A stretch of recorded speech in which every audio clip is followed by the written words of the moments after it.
The internet is a crazy place. It has the ability to take nothing and make it into something, and take something and smash it back into nothing. And today, we have a great example of that. What up? Yo!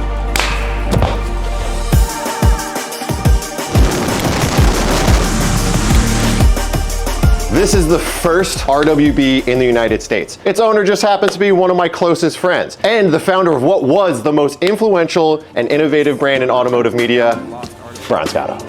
Why are you guys here so early in the morning? He knows. I came here over the weekend and washed this thing for this. True, cut to the footage.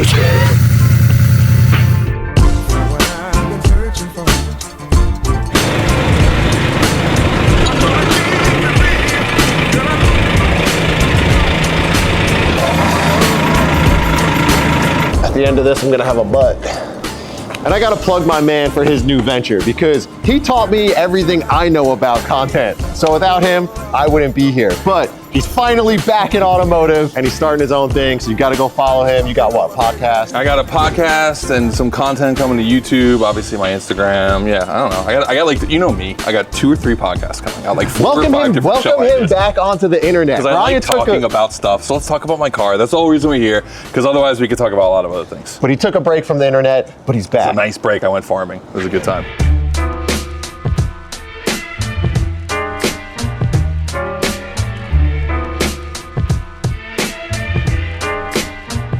But before we get into all the RWB stuff, this car is like super special on its own. So let's talk about the car first. All right, we'll start in the back.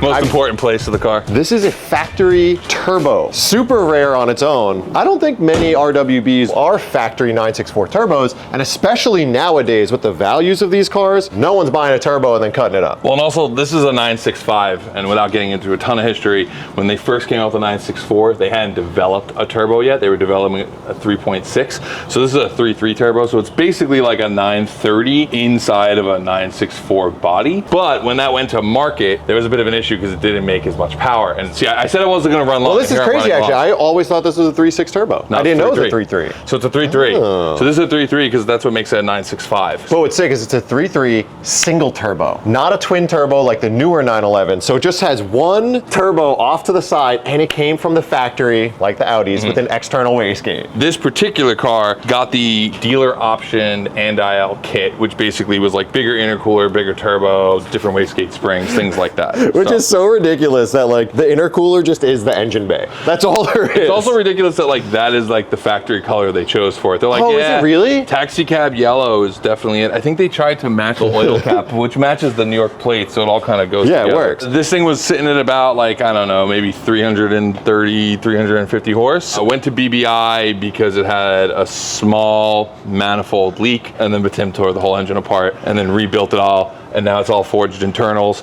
and he built it for 900 horsepower. And he was like, all right, we need Motec. And I was like, I don't want that in this car. I want this car to start with a key, not a laptop. So now it's about 400 horsepower. Which is nice. It's like nice and stout. And that's why in my video, when I went to BBI for that little coolant leak, and Tim said he was really excited and I got upset, all you guys didn't understand, but it was because I didn't need to go all the way down that rabbit hole. I was hoping we were gonna have to pull the engine out. I was like, oh, I got a stroker crankshaft for you just sitting here.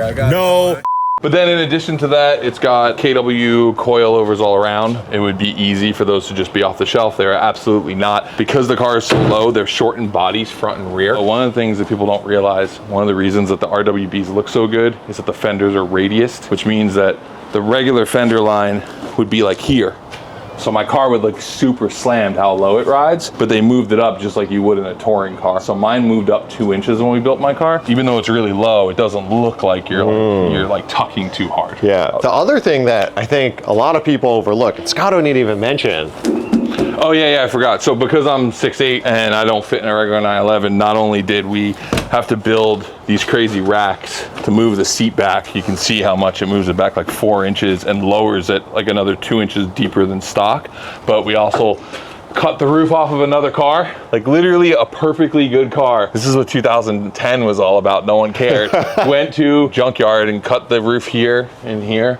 and welded this one in so I could have a non-sunroof car because the turbos didn't come. Which is, again, insane to think about a factory 964 turbo and then just being like, I'm just gonna cut the roof off of it. Yeah, at the time it was a $35,000 fun car. Like it was just like buying an Evo, and people would do the same thing to Evos. Yeah, so, it's insane. Front suspension has been changed quite a bit. It's actually got a GT2. I'm being pretty quick on just saying GT2 hubs. It's like this whole thing BBI builds for these cars to give it less scrub and give it a bunch of other things so it just handles best. Yeah, no bump steer, a bunch of things like that. Yeah, the GT2 billet upright actually moves the wheel hub further up so you get better roll center correction, bump steer, all that stuff. This thing's pretty sauced up. Yeah, it's got the Roth Sport short shifter, which like honestly was one of my favorite mods for the car. And were you there the day I installed it? Because I literally had just bought the car in Queens, and I had to use a hole saw to install it. Chris was there, Alphonse, and he was like, this kid owns a 911 for one day and he's already putting a hole saw to it. Oh my God. All that and it doesn't even run? What? No, it runs. I just wanted to prove to people that the Land Rover runs too. Oh, and the whole tow hook thing. The tow hook bit had to go. Because the internet. All right, let's go for a drive.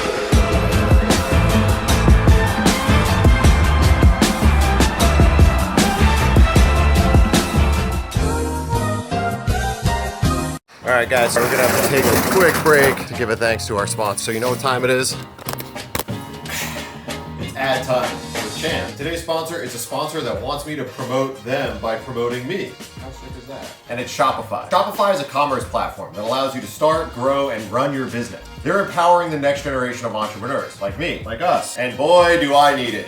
Because although making YouTube videos seems fun, it's actually a ton of work. So when I launched Driver's Era, my enthusiast automotive merchandise and apparel company, it was just another thing that I didn't know how to do. Shopify makes it incredibly easy to set up your online shop. Their drag and drop store editor makes it so simple to make a website that looks so good. They also offer a suite of marketing tools as well as a back office that oversees all of your operations. The Driver's Era website, which is now restocked with all of our first round offerings, looks incredible and honestly was so simple to set up. And without Shopify, I don't think that we would have been able to make such a good looking site in such a short amount of time. And since there's a million places to reach your audience, Shopify makes it easy to sell across all major social media platforms. With integrations across Google, YouTube, Instagram, Facebook, Pinterest, and more, it's never been easier to get your product out there. So if you're starting your own business or you want to just upgrade, make sure to go check out Shopify. They're offering a free trial using my code, which is shopify.com/Vintra. I'll put it down in the description, but it's shopify.com/Vintra. I super support Shopify. It has made my life super easy and I really appreciate them. And I really appreciate them supporting me and this episode. So thank you so much to Shopify. Now let's get back to it.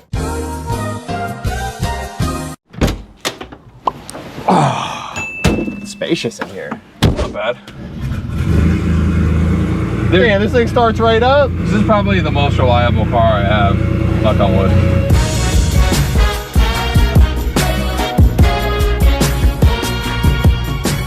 Current day, I would never imagine you driving an RWB. I can see that, but you got to realize that when I got this car, RWB was not what RWB means today at all. It didn't even really exist. Well, the word rough was a big part of it, and like, you know, my thing, like aesthetically I like cars that are kind of rough around the edges. I don't want to worry about them. The Nova, like my Swallowtail's just a driver. You got to remember, like, this car was built 13 years ago. 13 years is like a long, especially a long time on the internet. Which, let's pause for 1 second. For everyone out there who says like Nakai is a hack or whatever, this car is 13 years since it's been built, and it honestly, like, totally held up. It's held up really nice. No, even the silicone, which I don't even think lasts in my bathroom very long. No, it's all great. Like perfect. You can make a joke that it doesn't get driven that much, but I've put like enough miles on it. I put enough on it that it's like, it's been driven. Yeah. It's really kind of held together. I'm actually, like, the quality of the kit and all that stuff is done really well. And I'll admit, even when he was putting the caulking on, I thought to myself, like, oh, I wonder how often I'm going to have to change that and fix that. Because, like, I've had modified cars my whole life, and, like, usually things like, you know, the screens that go in the bumper fall out. Like, that stuff all happens. Yo, this thing is fast. I told you when you whip the Ferrari, I was like, I want again in the 911. It's just so much torque. Well, that's what makes flat six turbos so great, because they're torquey. They're also turbo-y. Yeah, this thing is nice. It rides really well too. Considering how low it is, it'll bounce around, but it like finds its center really quick again. You know, like you'll hit a bump and they'll be like, and then you're like, all right, it's there.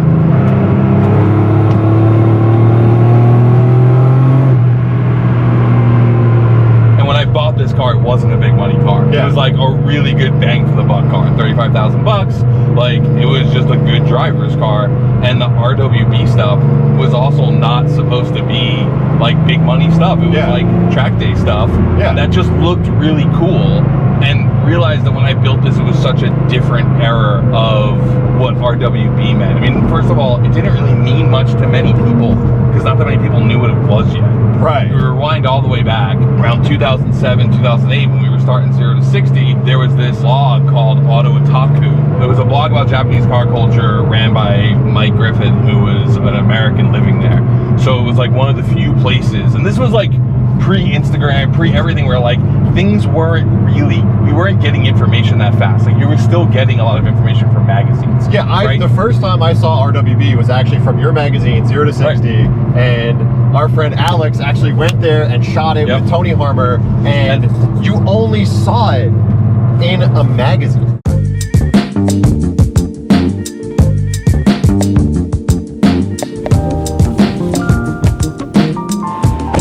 So one of my good friends and someone you guys have seen on the channel a bunch of times actually used to work at 0 to 60, which was Brian Scotto's magazine. One of the biggest turning points in his career was going to Japan and shooting Nikkei and RWB before the USA ever saw it. So I think he's got some of the archive photos, but I really want to talk to him about what it was like seeing these cars for the first time before they were saturated all over the internet.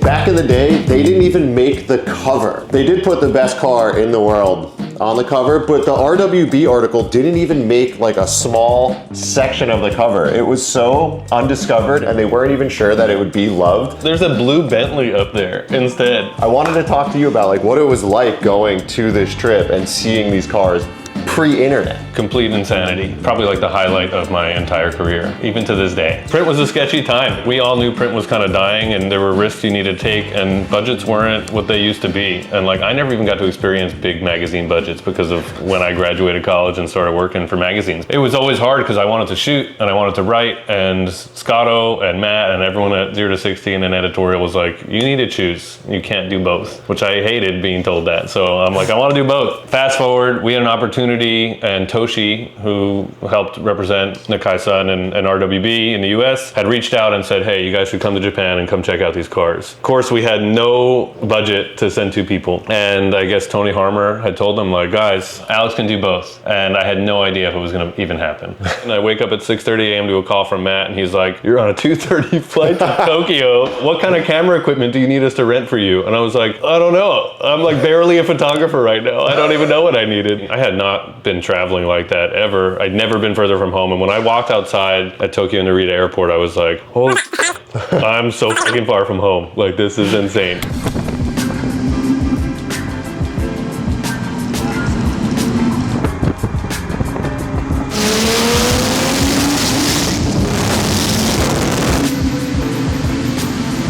But I remember seeing this magazine when it came out and being completely mind blown over these cars, because outside of like RSR race cars, you didn't really see anything styled like this for the street. No, and they were insane. I had no idea what to expect at all. Thankfully, my buddy Tony Harmer was there for an antenna magazine shooting for Nike, and since, you know, the budget thing, I just bummed his hotel room, and he ended up like coming out with me at night in Tokyo, assisting and helping, and we had the most unreal night, like, I think, of our automotive lives. Yeah. What was it like seeing these things on the street driving? Because this is so different from American car culture. First I went to his shop, which was just insane because it's like in the middle of a rice paddy on a rainy day. I took a train there, ate sushi with him and his like friends, and it was just like, what the fuck is going on? Yeah. They're gnarly, and he's just in there cutting things apart, which like now everyone's used to seeing that, but to just see him smoking cigs and cutting apart 911s was wild. But after we did the static shoot, they basically said someone would pick us up at the hotel at like 9 o'clock and we would just go out and find them. So we had no idea, and like major language barrier. Some dude in a suit picks us up, we get into his Toyota, and we're going through the Tokyo tunnel at like cruising speed, and then you just fucking hear it. And it's basically that comes flying by you with the Bordeaux car, that like purple X90 993. I love that they staged a dramatic entrance. Dude, it's so sick. And there's stories stories of this, it turns out. Like, there's stories of them mobbing Tokyo and going through tunnels at like $1.50 and just hanging my head out the window and like seeing that and hearing it. Yeah, Unmatched. it looks like Unmatched. nothing you've ever seen before at the time.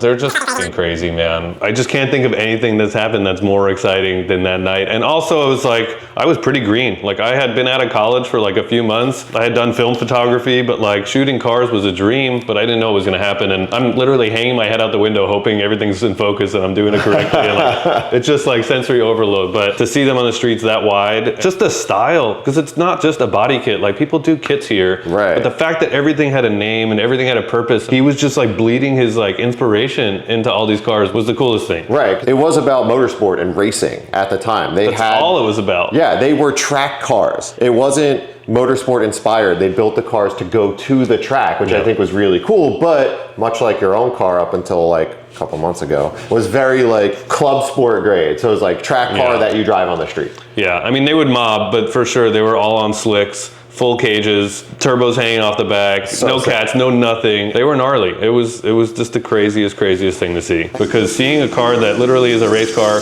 but has a license plate on it is like now my MO. And like that is all Nakai wanted to do. It was all for idlers. It was all just race cars that just wanted to like upset, disturb, but all be function. And it turned out people loved the form. Every show car wants to look like a race car, and I think it's exactly what happened with RWB, is they took these really cool race cars for the street and softened them down to be polished up show cars for Cars and Coffee, and now... Put a sticker on it, give it a name, Yeah. I'm ready. But like finding the OGs, like if I saw the Stella car, the Bordeaux car, Scotto's car, like these are like the cars. The cars. But after you do hundreds of them and they kind of lose it, you're like... Yeah, I mean, and that's the thing, is you gotta progress, so they get wider, they get arguably too wide, you know, they become more and more showy, they add more and more random aero that doesn't really make sense. But we do have the opportunity to go out and shoot the first one in America that we don't get to see that often, so you should come with us. I'm down.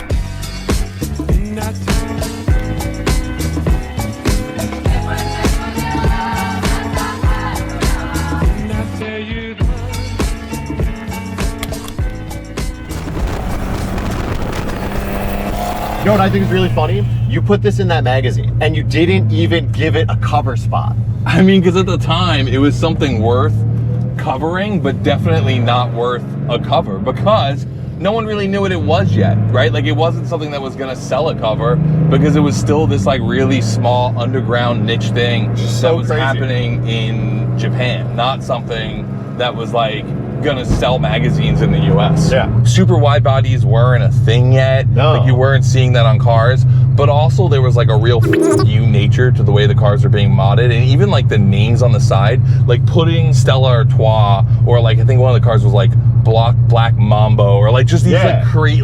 They had so much attitude and so much badass vibe where it was like the car, it was rough world. It was like rough and tough race cars for the street. You have this really cool Porsche, you put this ridiculous kit on it, ridiculously dished wheels that arguably people would say, like, you know, were too big.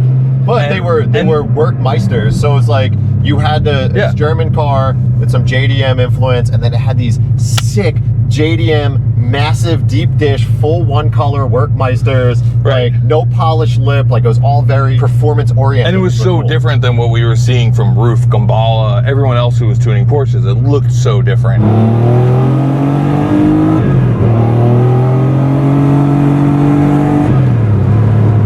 Watching him hammer out mesh grills and cut cars like without much precision. Realize I worked on a race team. Yeah. Like, that is how like WRC cars get built and things get put in them. Like, that is how you treat a race car. And when he first built this, all the original videos and footage we saw was from the racetrack. It wasn't from like parked at a Cars and Coffee or a car show.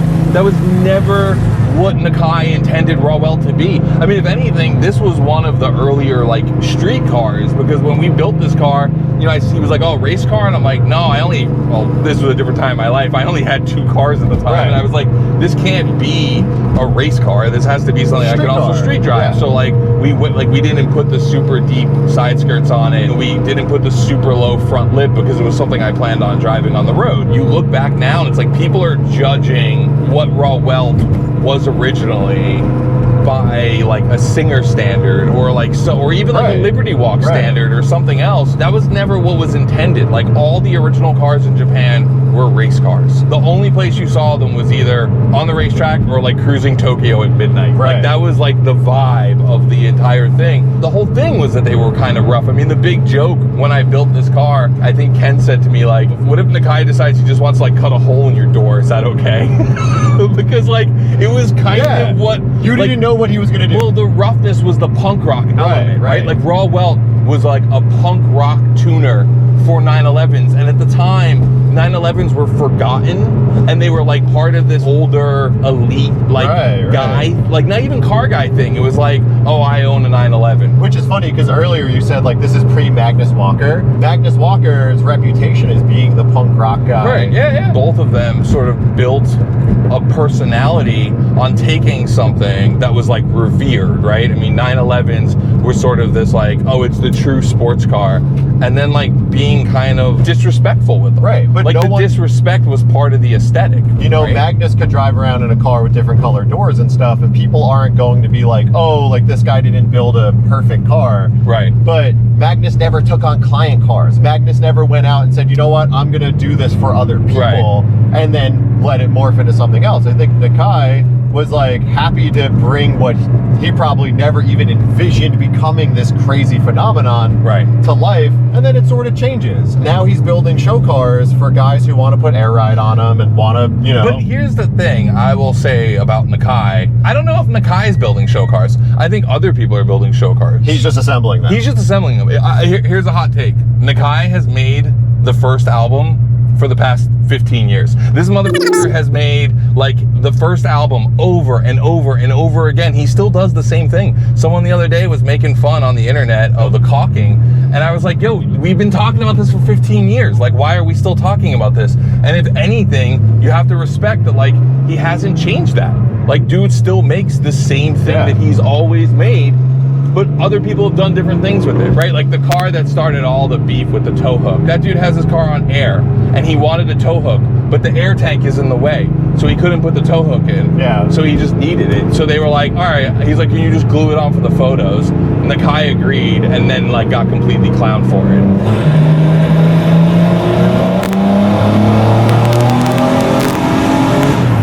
So sick.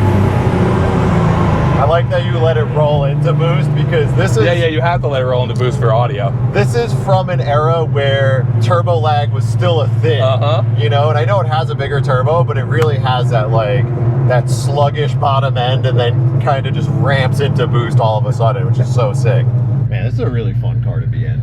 It is, right? This is a fun car to be in. It's just like super simple and raw. And it's got so much road presence. Like everywhere you go, people are just like absolutely blown away by this thing. Well, man, it's been fun cruising around in this thing today. I'm so hyped. We gotta take it out more often. Yeah, I'm gonna bully you into driving this thing more often. It's so friggin' cool. It's still great. Like after 13 years, it still does the same thing.